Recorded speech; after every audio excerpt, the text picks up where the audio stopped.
Today, I'm going to show you how to get crazy atmosphere into your projects. First thing I'm doing is adjusting my piano so it doesn't hit as chords, but hits as individual notes, and you'll see what effect this has later.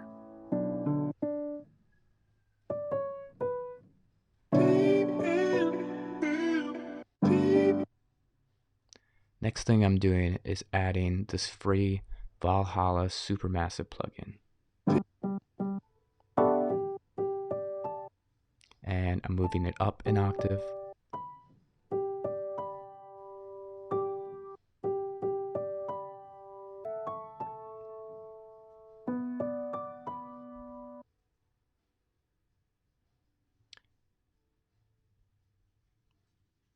Put that plugin on there, and then set the reverb to billions and billions.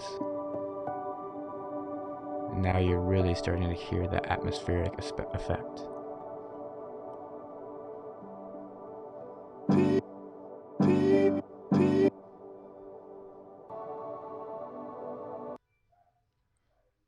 Gonna freeze the track and flatten it.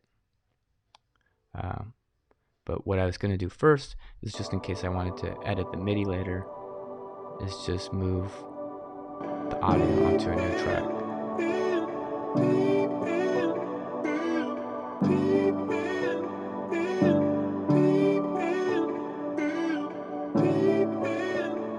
And now I'm really loving the sound of that atmosphere.